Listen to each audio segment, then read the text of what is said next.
Welcome back to Top 5.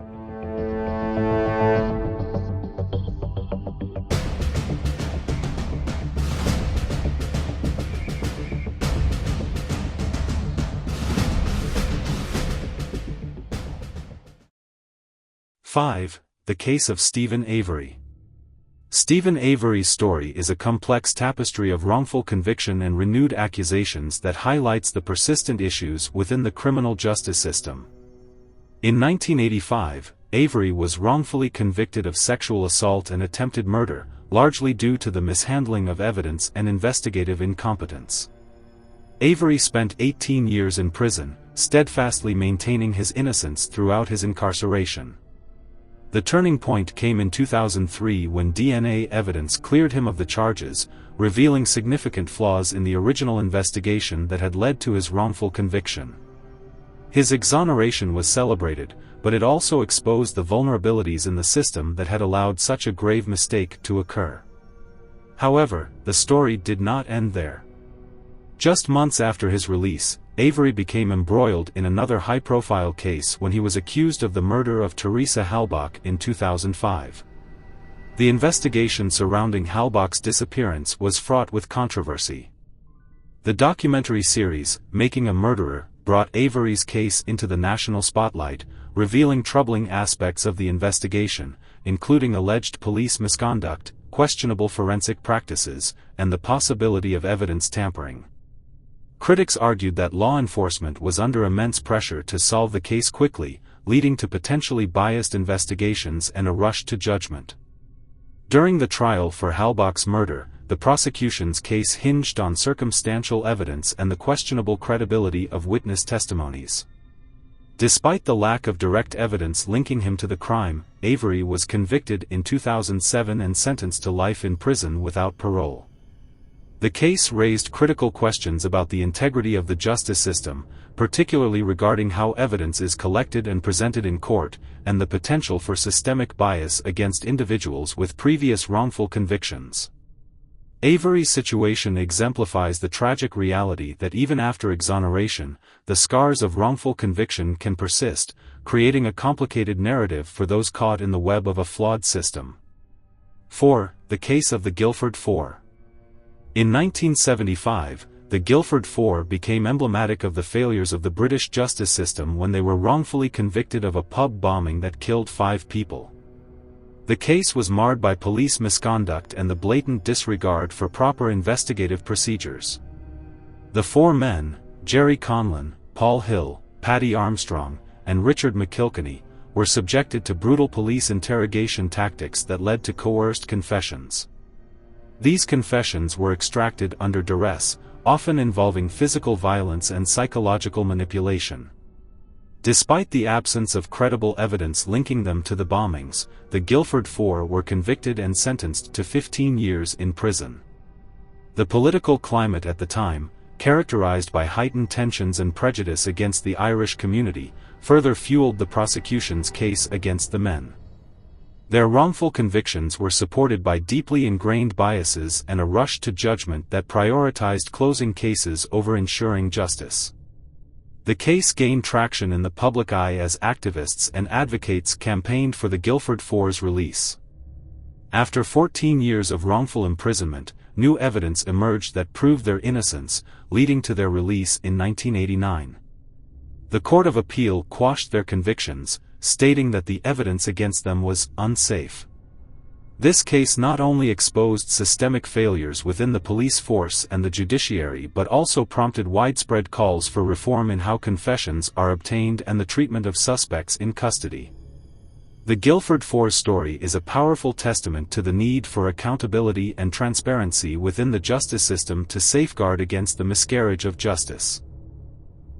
3. The wrongful conviction of Anthony Ray Hinton. Anthony Ray Hinton's tragic story exemplifies the vulnerabilities of the American criminal justice system, particularly regarding how it treats marginalized individuals. In 1985, Hinton was wrongfully convicted for 2 murders in Alabama based primarily on unreliable ballistics evidence presented by the prosecution. The case was riddled with inconsistencies, and Hinton's defense team was severely underfunded and ill-prepared to challenge the prosecution's claims effectively. Throughout the trial, Hinton maintained his innocence, asserting that he was at home during the time of the murders. Despite a lack of credible evidence linking him to the crimes, Hinton was sentenced to death. He spent nearly 30 years on death row, enduring the psychological torment of being wrongfully convicted and facing execution. During this time, Hinton filed numerous appeals, but they were consistently denied, highlighting the systemic flaws that often plague death penalty cases, particularly for individuals with inadequate legal representation. In 2015, after years of legal battles, the U.S. Supreme Court unanimously ruled that Hinton had received ineffective assistance of counsel during his trial. The court's decision was a pivotal moment in Hinton's fight for justice, paving the way for his eventual exoneration. In April 2015, Hinton was released from prison, but he emerged with scars that would never fully heal, years lost to a flawed justice system that had failed to protect him. Hinton's case serves as a powerful reminder of the vulnerabilities of the death penalty system and the devastating impact of inadequate legal defense. His story has inspired advocacy for criminal justice reform, particularly concerning the treatment of those on death row and the urgent need for competent legal representation. Hinton has since become a prominent advocate for justice reform, using his voice to highlight the systemic issues that led to his wrongful conviction and the need for comprehensive reforms to prevent future injustices. 2. The case of the Birmingham Six. At the forefront of this exploration of miscarriages of justice is the case of the Birmingham Six, which epitomizes the systemic failures inherent in the legal system. In 1975, 6 Irish men, Hugh Callahan, Patrick Hill, Gerard Hunter, Richard McKilkenny, Paul Hill, and Jerry Conlon, were wrongfully convicted of carrying out pub bombings in Birmingham, England, resulting in the deaths of 21 people. The Birmingham Six were subjected to severe police brutality during their interrogation, which included physical violence and psychological coercion aimed at extracting confessions. Despite the lack of credible evidence linking them to the bombings, the men were convicted based on coerced confessions that were obtained under extreme duress. Their convictions were upheld for years, during which they endured the harsh realities of a flawed justice system. The case gained traction as public outcry grew, and questions about police misconduct and the integrity of the legal process emerged. After 16 years of wrongful imprisonment, the Birmingham Six were finally exonerated in 1991 after new evidence and a public campaign highlighted the injustices they had faced. The Court of Appeal quashed their convictions, declaring that the case against them was unsafe. This landmark decision exposed significant flaws in the British legal system, including the dangers of relying on confessions obtained under duress and the systemic biases that can influence judicial outcomes. The Birmingham Six case became a pivotal moment in the fight for justice reform in the UK, emphasizing the importance of accountability in law enforcement and the need for rigorous safeguards to protect against wrongful convictions. Their story serves as a powerful reminder of the devastating consequences of a broken system and the urgent need for reforms to prevent similar injustices in the future. 1. The tragic case of the West Memphis Three. At the top of this list is the heart-wrenching case of the West Memphis Three, which stands as one of the most notorious examples of a miscarriage of justice in American history. In 1993, 3 8-year-old boys, Steve Branch, Christopher Byers, and Michael Moore, were brutally murdered in West Memphis, Arkansas. The investigation quickly turned toward 3 teenagers, Damian Eccles, Jason Baldwin, and Jesse Miskelly, who were accused of the crime largely based on their alternative lifestyles and interests in heavy metal music.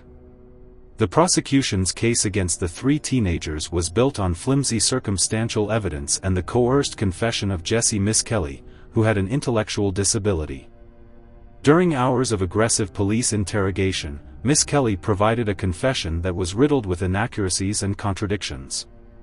Despite the lack of physical evidence linking them to the crime, Eccles, Baldwin, and Miskelly were convicted and sentenced to life in prison, with Eccles receiving the death penalty.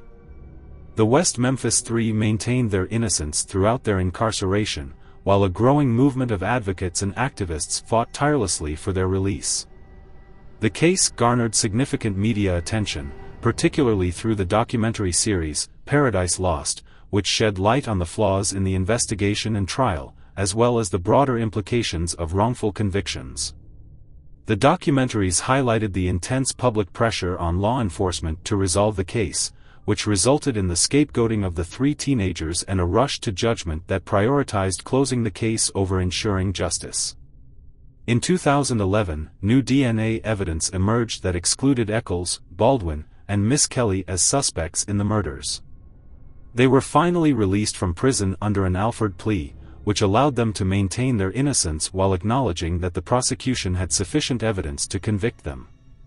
Although they were free, the scars of their wrongful convictions lingered, and their story serves as a haunting reminder of the dangers of moral panic, the influence of prejudice on the justice system, and the profound consequences of wrongful convictions.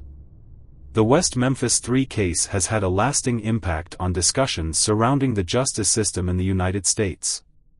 It has sparked conversations about the treatment of youth in the legal system, the influence of public hysteria on investigations, and the need for reform in how law enforcement and the judicial system handle cases involving marginalized individuals. The aftermath of the West Memphis Three case has also prompted wider discussions about the ethics of the death penalty and the reliability of confessions obtained under duress. The case exemplifies the dire consequences of a flawed legal process that can lead to the wrongful conviction of innocent individuals based solely on societal biases and a rush to judgment. Since their release, Damian Eccles, Jason Baldwin, and Jessie Miss Kelly have become advocates for criminal justice reform, using their experiences to highlight the systemic issues that allow such miscarriages of justice to occur. Their story has inspired numerous documentaries, books, and public speaking engagements, drawing attention to the need for greater transparency and accountability within the legal system. They have emphasized the importance of ensuring that the rights of all individuals, especially those who may not have the means to defend themselves, are protected. The case of the West Memphis Three continues to resonate with advocates for justice reform and has led to significant changes in public perception regarding wrongful convictions. It serves as a poignant reminder that the fight for justice is ongoing and that we must remain vigilant in our efforts to prevent similar tragedies from occurring in the future. The advocacy work stemming from their case has also sparked initiatives aimed at educating the public about the realities of wrongful convictions and the importance of supporting organizations that work to exonerate the innocent.